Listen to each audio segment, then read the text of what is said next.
In an excerpt from the show catalog, Keeler states the following regarding this exhibit. The title of this exhibition, Heliodolic Topography, may require some explanation, as I'm sure it is not a term that most are familiar with or use at all.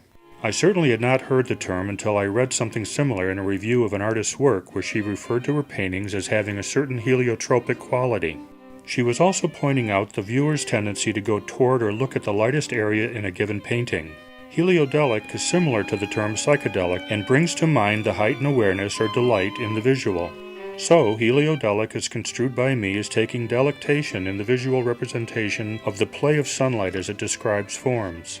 Of course, there are other sources of light in my paintings, such as nocturnes with moonlight or man-made electric light. But still, the leitmotif, as it were, in my work is a depiction of light, and often the dramatic light of late afternoon or early morning, known in the movie world as the golden hour.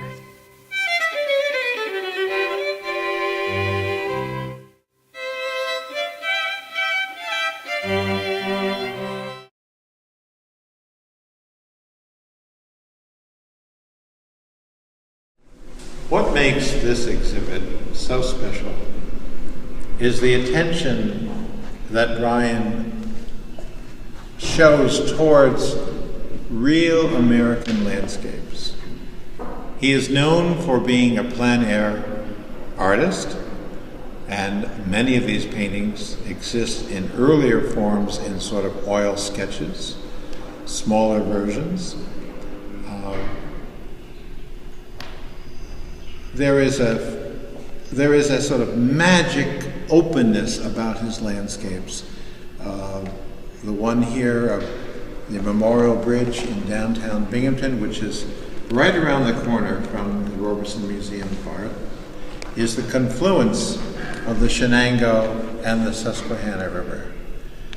And the bridge is in shadow, but the gleaming sun is just kissing the surface of the Susquehanna, and that light is just penetrating forward and going backward with the approaching sunset. Every one of these paintings exhibits a mastery seen very, very rarely these days.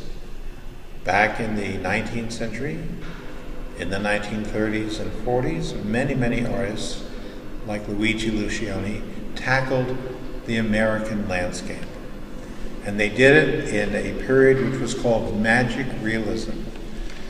And that magic realism is exhibited again in Brian's work, not with imitating or looking after any particular style, but showing a knowledge and a richness for putting color to canvas and creating spaces that you literally feel you've either been to or you want to walk into.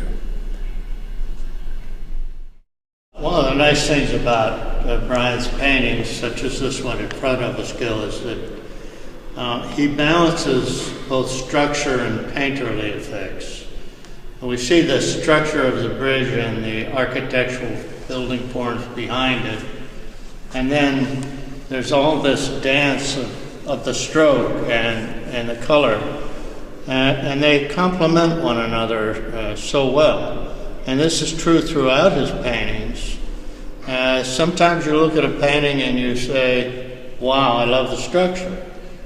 You look a second time and you say, but the stroke and the touch and the painterly quality is so nuanced and rich. So it's really a very, very nice meal that one gets from looking at a Brian Keeler painting. Well, Brian's work never disappoints, and I think the ease at which to look at them it's just a pleasure. And 95 artworks, you want to give each one a minute or two. You can't rush through this exhibit.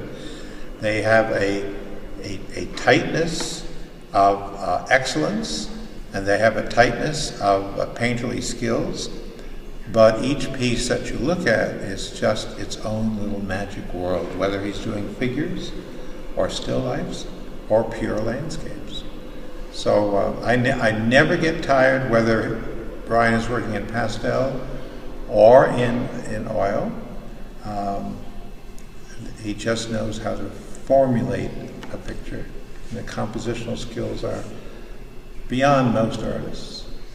Well, of course, you got to come back several times because you're going to see different things. That's the beauty of seeing art in the museum place. Yeah. Is you refresh yourself each time you come, and your particular interest at that moment may be different than it was the last moment you were here.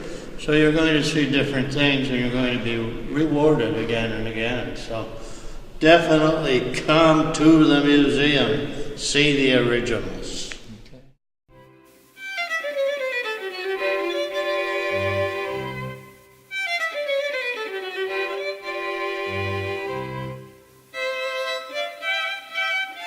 Okay.